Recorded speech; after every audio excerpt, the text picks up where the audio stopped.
Hey everyone, so I'm making this video for you because of uh, members in the group that are starting their own horses, or members that came to my clinic and they're not quite sure where their hands should be in the turns when you're training and starting a novice horse, or futurity horse. So the biggest thing I want you to think about is keeping those hands in that 6-inch box. So if this is your saddle horn and your horse's head's up here, you want to try to think of, and this is you back here, keeping your hands in a 6-inch box here.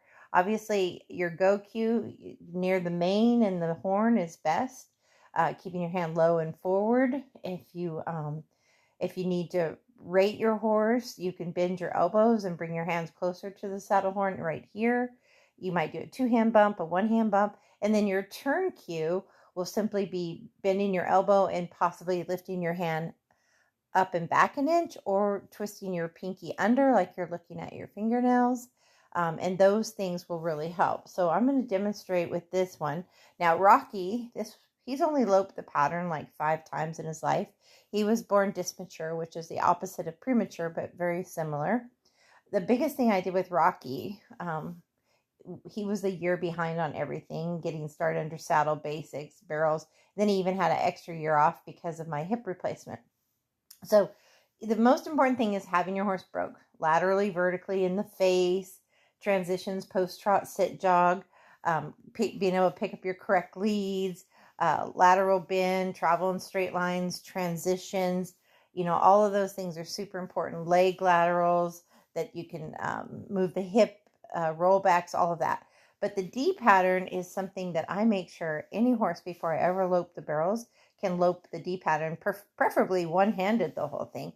But if you are going to ride 2 hands between the barrels, you could do the big D 2-handed, sit for 8, go to the horn, ride the little D 1-handed, and of course stop, roll back, and go the other way. And by doing this D pattern, that's all Rocky had done before he started loping the barrels.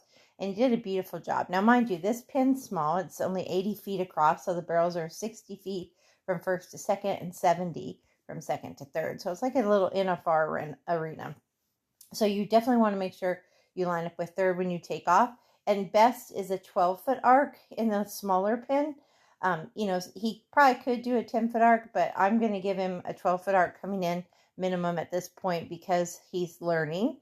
So as you can see right here, he's a good maybe 12, 14 feet. He's probably closer to 14 feet away at this point, but it's good. You're better to have 2 body lengths than cram him up there with only 1 body length. So as he comes in, I'm still 2 hands. He's got his correct lead, but notice my hand is low and forward, which is great. And then I go to the horn 1 stride out. He rates 1. My hand's still low and forward. He rates 2. I've got some inside leg on him. When I was coming across here, I was looking at my arc, okay? And then once I know I've got my arc, I'm looking at my spot 1, which is 4 feet to the side of the barrel. So once I know I've got my 4-foot spot 1, right at this point, right here, I look at my 4-foot spot 2 on the back side. Now, notice my elbow is going to bend when I get in the hole. Okay, so once I'm in the hole, I start to look for spot 3 right here. I lift my hand a little extra inch, and he comes right back to me. He rides in a S-hack, and now he pivots out for his second stride, and my hand went back down just a hair, but my elbow's still bent, and he snapped out really nicely. Then I pull up on the horn, get back to 2 hands. Small pattern. He's not going to change his lead till he gets there because, geldings sometimes are a little slower than mares to come around with that. Not always, but definitely in Rocky's case. So he swaps his lead here, okay? And I'm 2 hands. Notice my hands are low and forward in the middle of his neck. Again, we want to stay in that 6-inch box.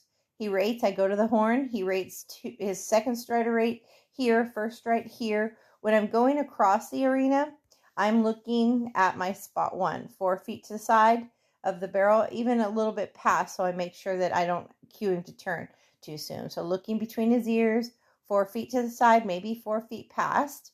So he swaps his lead. I go to the horn, rate 1, rate 2, 4-foot pocket. Again, hands low and forward. Once I get in the hole, I soften my elbow and start to look because when I was at spot 1, now I'm looking at spot 2, and I soften my elbow as soon as I get in the hole, so I don't ask him to turn too soon. I separate rate and turn.